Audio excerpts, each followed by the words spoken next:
Hi friends, welcome to my channel Priyatarangalu audio stories in Telugu.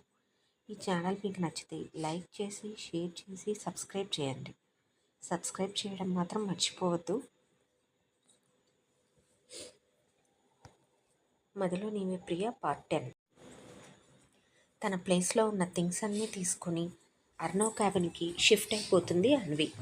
రావడం అయితే వచ్చాను, కానీ వర్క్ ఎటు నుండి స్టార్ట్ చేయాలి, ఎలా స్టార్ట్ చేయాలి, ఎవరైనా చెప్తేనే కదా అనుకుంటుంది మనసులో అన్వి.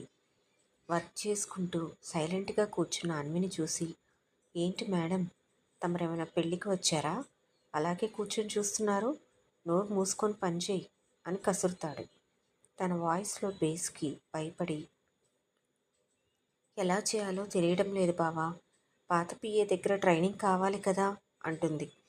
ఎవరే నీకు బావా, పాతేస్తాను, నన్ను మరోసారి బావా అని పిలిస్తే అంటాడు కోపంగా వేలు చూపిస్తూ.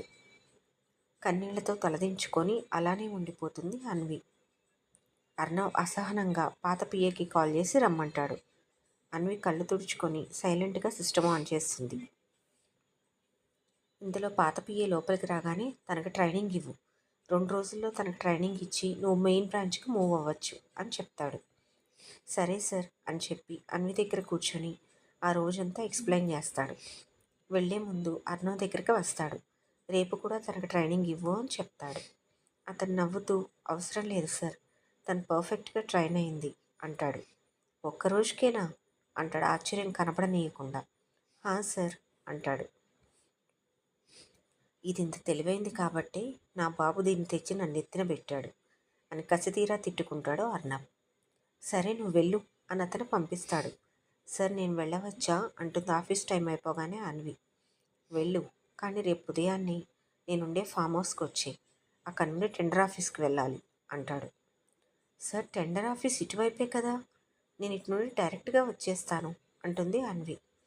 అవసరం లేదు, నేను 2 ఫైల్స్ రివ్యూ చేయాలి, ఇంటికి తీసుకెళ్తున్నాను, రేపు నువ్వు మరోసారి వాటికి ఇంటికి వచ్చి చెక్ చేసి ఏమైనా చేంజెస్ ఉంటే అక్కడే వెంటనే ఫైల్స్ రెడీ చేయాలి అంటాడు. సరే సార్, మనం అక్కడి నుండి టెండర్ ఆఫీస్కి వెళ్తే మరి నా స్కూటీ మీ ఇంటి దగ్గర నుండి ఎవరు తీసుకువస్తారు సార్ అని అడుగుతుంది. అర్ణవ్ ఒక చూపు చూస్తాడు అన్వి వైపు. అంత లేదమ్మా, టెండర్ ఆఫీస్కి కారులో తీసుకువెళ్తాను అనుకుంటున్నావా నిన్ను? నీకు నా పక్కన కూర్చునే అర్హత లేదు, నీ గాలి కూడా నాకు దగ్గరలో సోకకూడదు అంటాడు విసురుగా. అన్వి బాధగా గట్టిగా కళ్ళు మూసుకుంటుంది భరించలేక. ఇక్కడ నుండి స్కూటీలో ఇంటికి వచ్చి అక్కడ వర్క్ చూసుకొని నేను ముందు కారులో వెళ్తుంటే నువ్వు వెనక నీ స్కూటీలో ఫాలో అవ్వాలి అంటాడు. ఆ మాట విన్న అన్వి బుర్ర గిర్రున తిరుగుతుంది. అంత దూరం స్కూటీలో అక్కడికి వచ్చి మరలా అంతకంటే ఎక్కువ దూరం ఉన్న టెండర్ ఆఫీస్కి స్కూటీ మీద రావాలా అంటుంది. అవును, అలాగే రావాలి, నా నీడను కూడా నిన్ను తాకనివ్వను, నా ప్రాణం పోయినా నిన్ను దగ్గరికి రానివ్వను అంటాడు కోపంగా. అన్వి కళ్ళు ఎర్రగా అయిపోతాయి. ప్రాణం పోయినా అన్న అర్ణవ్ మాటగా తట్టుకోలేకపోతుంది. కళ్ళల్లో నీళ్లు తిరుగుతాయి. వేగంగా వెళ్ళి చెంప మీద కొడుతుంది. అర్ణవ్ షాక్ అయిపోతాడు. విసురుగా కాలర్ పట్టుకొని దగ్గరకు లాక్కుంటుంది. ఎందుకురా అలా ప్రాణం పోయినా అని మాట్లాడతావు? ఎందుకు? నీకేమైనా అయితే నేను చచ్చిపోతాను అంటూ గట్టిగా ఏడుస్తుంది అర్ణవ్ను హక్ చేసుకొని. అర్ణవ్కి అసలు ఏం అర్థం కాదు, ఏం జరుగుతుంది అనేది. అదే షాక్లో ఉండిపోతాడు.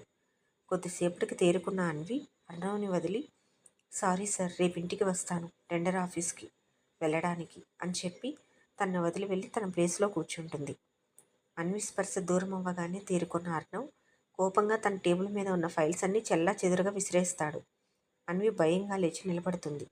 మరోసారి ఇలా చేశావంటే ప్రాణం తీసేస్తాను అంటూ అన్వికి వార్నింగ్ ఇచ్చి, నువ్వు నా క్యాబిన్లో అవసరం లేదు, అవుట్, రేపు నన్ను బయట కూర్చునే వర్క్ చేసుకో, నేను మరలా వచ్చే లోపల నువ్వు ఇక్కడ కనిపించకూడదు అని కోపంగా చెప్పి తన పర్సనల్ రూమ్కి వెళ్ళిపోతాడు.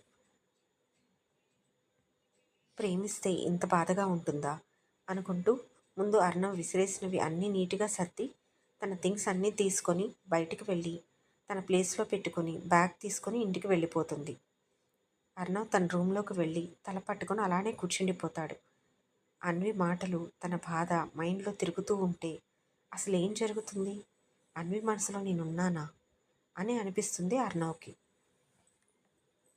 అమృత గుర్తుకు వస్తుంది. ఆ ఊహనే నచ్చక వాష్రూమ్లోకి వెళ్ళి ఫేస్ వాష్ చేసుకుని ఫ్రెష్ అయ్యి తన క్యాబిన్కి తిరిగి వస్తాడు. క్యాబిన్ అంతా నీట్గా ఉంటుంది. అన్వి కానీ తన థింగ్స్ కానీ కనిపించవు. ప్రశాంతంగా ఊపిరి పీల్చుకొని తన ప్లేస్లో కూర్చుంటాడు. కొద్దిసేపు వర్క్ చేసుకొని ఇంటికి వెళ్ళిపోతాడు. వెళ్ళే దారిలో ఒక అపార్ట్మెంట్స్ లోపలికి అన్వి బైక్ దూసుకు వెళ్తుంటే చూస్తాడు. అపార్ట్మెంట్ పేరు చూసి ఓ ఇక్కడే ఉంటుందా అనుకుంటాడు. ఒక క్షణం కారు ఆపుతాడు. మార్నింగ్ అన్వి బాధ మరలా గుర్తుకు వస్తుంది. ఎందుకో మనసులో తనకు తెలియకుండానే దిగులుగా అనిపిస్తుంది అర్ణవ్కి. తేరుకుని కార్ స్టార్ట్ చేస్తూ ఫ్లాట్స్ వైపు చూస్తాడు. ఫస్ట్ ఫ్లోర్లో తన ఇంటి లాక్ తీసుకొని లోపలికి వెళ్ళిపోతుంది అన్వి. ఆ ఫ్లాట్ రోడ్ సైడ్ వ్యూ ఉండడంతో తను ఏ ఫ్లాట్లోకి వెళ్ళిందో కూడా అర్థమవుతుంది అర్ణవ్కి. ఈ అమ్మాయికి రేపటి నుండి టార్చర్ అంటే ఏంటో చూపిస్తా అనుకుంటూ కసిగా అనుకుంటూ కార్ స్టార్ట్ చేసుకుని వెళ్ళిపోతాడు అర్ణవ్. ఫ్లాట్కి వెళ్ళిన అన్వి అలసటగా సోఫాలో వాలిపోతుంది. కళ్ళు మూసుకొని తల వెనక్కి వాలుస్తుంది. అర్ణవ్ మాటలు మనసుని సూదుల్లా గుచ్చుతుంటే తెలియకుండానే కళ్ళలో నుండి నీరు బయటికి వస్తుంది. ఈ జన్మకి నీ ప్రేమ నేను పొందలేకపోయాను బావా. కనీసం నీకు దగ్గరగా ఉందామనుకుంటే నువ్వు అలా కూడా ఉండనివ్వడం లేదు అని ఏడుస్తూ ఉండిపోతుంది అలాగే అన్వి. ఉదయాన్నే నిద్రలేకగానే కళ్ళ ముందు అందంగా నవ్వుతున్న అర్ణవ్ ఫోటోని చూడగానే ముద్దుగా అనిపించి నవ్వుతూ తన ఫోటోకు ముద్దు పెడుతుంది ఎంతో ప్రేమగా. అర్ణవ్ ఫోటో చూడగానే నిన్న అర్ణవ్ తనని తిట్టిందంతా మర్చిపోతుంది. ఈ ఒక్కరోజే బావా, ఆల్రెడీ నీ ఫొటోస్ అన్నీ స్టూడియోలో ఇచ్చేశాను. రేపు రాత్రికల్లా నా బెడ్రూమ్ అంతా అందమైన నీ రూపంతో, అంతకన్నా అందమైన నీ చిరునవ్వుతో నిండిపోతుంది అనుకుంటుంది మనసులో. అంతలోనే రేపు ఉదయం ఎర్లీగా మా ఇంటికి రావాలి, ఫైల్స్ చూడాలి, టెండర్ ఆఫీస్కి వెళ్ళాలి అన్న అర్ణవ్ మాట గుర్తుకు వచ్చి ఒక్క అంగలో బెడ్ మీద నుండి దూకి వాష్రూమ్లోకి పరిగెడుతుంది. ఫాస్ట్గా రెడీ అయిపోయి వంట చేసుకునే టైం లేక బయలుదేరిపోతుంది అన్వి. దారిలో బ్రేక్ఫాస్ట్ చేసి వెళ్తే బెటర్, లేకపోతే నా మెంటల్ పవర్ ఏమీ తినిపించరు అనుకుంటూ బైక్ స్టార్ట్ చేస్తుంది. హోటల్కి వెళ్ళే టైం లేక దారిలో ఒక బండి కనపడితే అక్కడ దిగి ఫాస్ట్గా బ్రేక్ఫాస్ట్ చేసి వెంటనే స్కూటీ స్టార్ట్ చేస్తుంది. కొద్దిసేపటి తర్వాత అన్నం ఉండే ఇంటి దగ్గర స్కూటీ ఆపుతుంది అన్వి. చుట్టూ చూసుకుంటూ లోపలికి అడుగు పెట్టబోతుంది అన్వి. ఆగు అన్న బేస్ వాయిస్ విని లోపలికి అడుగు పెట్టబోతున్న అన్వి తన అడుగులు వెనక్కి తీసుకుంటుంది. ఎంత ధైర్యం ఉంటే నా ఇంటి లోపలికి అడుగు పెట్టాలని చూస్తావు? నీ కుటుంబానికి అంత సీన్ లేదు, బయటే వెయిట్ చేయి అని అరుస్తాడు. బాధగా బయట కూర్చుంటుంది అన్వి. రాము అని గట్టిగా అరుస్తాడు అర్ణవ్. లోపల నుండి ఒక అబ్బాయి పరుగున వస్తాడు. రాము అక్కడే పనిచేస్తూ ఉంటాడు. ఎవరు పడితే వాళ్ళు ఇంట్లోకి వస్తుంటే నువ్వేం చేస్తున్నావు, నిద్రపోతున్నావా అంటూ గట్టిగా అరుస్తాడు అర్ణవ్. ఆ మాటలు బయట ఉన్న అన్వికి కూడా వినిపిస్తాయి. కళ్ళ వెంబడి కన్నీరు వస్తుంది. మౌనంగా కళ్ళు తుడుచుకుంటుంది. అప్పుడే ఫైల్స్ తీసుకొని బయటికి వచ్చిన అర్ణవ్ అన్వి ఏడవడం చూసి కూడా ఏమీ మాట్లాడకుండా ఫైల్స్ తన ముందున్న టేబుల్ మీద పడేసి, కొన్ని కరెక్షన్స్ ఉన్నాయి, నేను ఫ్రెష్ అయ్యి వచ్చేలోగా చేసి పెట్టు, బయలుదేరదాం అని చెప్తాడు. తల కూడా లేపకుండా అలాగే అన్నట్లుగా బుద్ధిగా తల ఊపుతున్న అన్విని ఒక క్షణం అలానే చూసి మరలా లోపలికి వెళ్ళిపోతాడు అర్ణవ్. ఏంటి పిల్ల, నేను ఎన్ని మాటలన్నా, ఎంత హర్ట్ చేసినా బాధపడుతుంది తప్ప రిజైన్ చేయడం లేదు అనుకుంటూ ఫ్రెష్ అవుతూ ఉంటాడు. అర్ణవ్ వచ్చేలోగా కరెక్షన్స్ చేసి అంతా రెడీ చేసి పెడుతుంది అన్వి. రాగానే ఫైల్స్ చూసి సైన్స్ చేసి ఇక పద అంటాడు అర్ణవ్. ఫైల్స్ కారులో పడేసి అర్ణవ్ కారు ఎక్కబోతూ నిలబడి ఉన్న అన్విని చూసి నువ్వు నీ స్కూటీలో వచ్చేయి అని చెప్పి డ్రైవర్ని కార్ స్టార్ట్ చేయమంటాడు. అర్ణవ్ ఒక చూపు చూసి గేమ్ చేయలేక స్కూటీ స్టార్ట్ చేస్తుంది. ఇప్పుడు వచ్చిన దానికన్నా డబల్ దూరం ఉన్న టెండర్ ఆఫీస్కి ముందు కారులో వెళ్తూ వెనక స్కూటీ మీద ఫాలో అవ్వమన్న అర్ణవ్ శాడిజానికి ఒక నిట్టూర్పు విడుస్తూ డ్రైవింగ్ స్పీడ్ పెంచుతుంది. ఇలా చేస్తున్నాడంటేనే తనను వదిలించుకోవడానికి ఎన్ని రకాలుగా అర్ణవ్ ట్రై చేస్తున్నాడో అర్థమైపోతుంది అన్వికి. కానీ నువ్వు నన్ను చంపినా, నువ్వు ఇలా బాధలో ఉన్నప్పుడు నిన్ను వదిలి వెళ్ళను అని మనసులో గట్టిగా అనుకుంటుంది అన్వి. కొద్దిసేపటికి టెండర్ ఆఫీస్కి చేరుకుంటాడు అర్ణవ్. అప్పటికే అక్కడ తన కోసం వెయిట్ చేస్తున్న తండ్రి దగ్గరికి వెళ్ళి ఫైల్ ఇస్తాడు. శేఖర్ లోపలికి వెళ్ళి టెండర్ సబ్మిట్ చేసి వస్తాడు.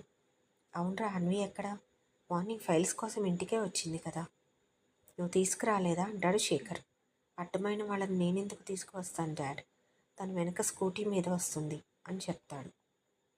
వాట్, అంత దూరం నుండి స్కూటీలో రమ్మని చెప్పావా? నువ్వు తీసుకువస్తే పోయేది కదరా అంటాడు బాధగా. అర్ణవ్ చురుగ్గా ఒక చూపు చూస్తాడు తన తండ్రిని. ఇంతలో అక్కడికి వస్తుంది అన్వి.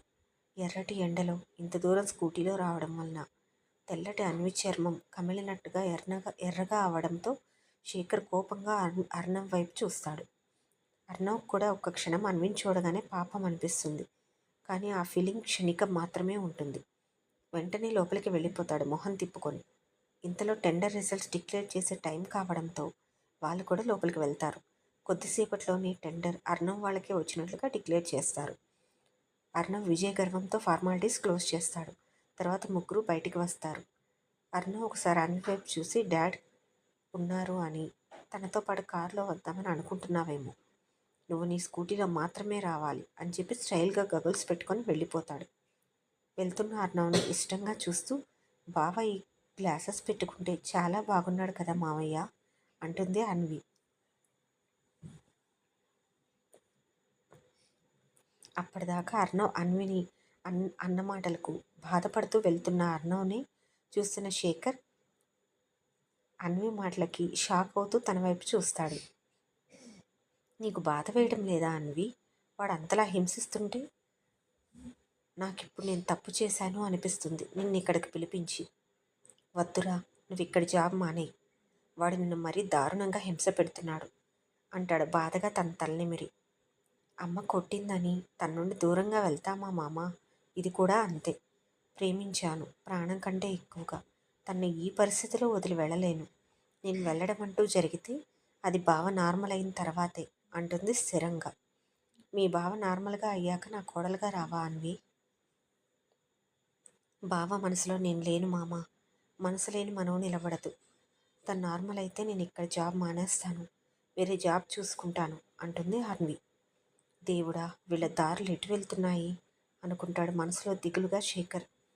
మామ, ఎక్కడ ఆలోచిస్తున్నావు అంటూ శేఖర్ మొహం ముందు చేయి ఊపుతుంది అన్వి. ఆలోచనల్లో నుండి తేరుకొని ఈ లోకంలోకి వస్తాడు శేఖర్. తొందరగా రా మామ, మనం వెళ్ళడం లేట్ అయితే లేటుగా వచ్చానని ఎండలో గుంజీడు తీయిస్తాడు నీ కొడుకు. పద అంటూ స్కూటీ వైపు నడుస్తుంది అన్వి. వెళ్తున్న అన్విని ప్రేమగా చూస్తూ, నీ ప్రేమ గెలవాలి అన్వి అనుకుంటూ కారు వైపు నడుస్తాడు. ఆఫీస్కు చేరుకుంటుంది అన్వి ఎట్టకేలకు. మరలా అంత ఎండలో వచ్చేసరికి నీరసంగా అనిపిస్తుంది అన్వికి. ఎలాగో లంచ్ టైం వరకు వర్క్ అయింది అనిపించి లంచ్ టైంలో టేబుల్ మీద తల పెట్టుకొని పడుకుంటుంది అన్వి.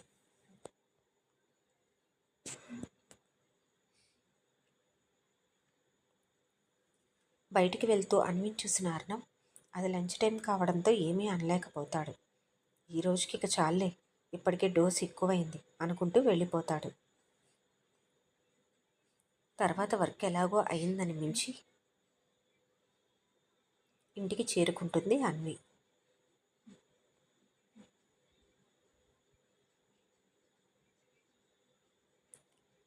ఈ ఛానల్ మీకు నచ్చితే తప్పకుండా సబ్స్క్రైబ్ చేయండి ఫ్రెండ్స్. చాలా అందమైన కథ, మీ మనసుకు తప్పకుండా నచ్చుతుంది.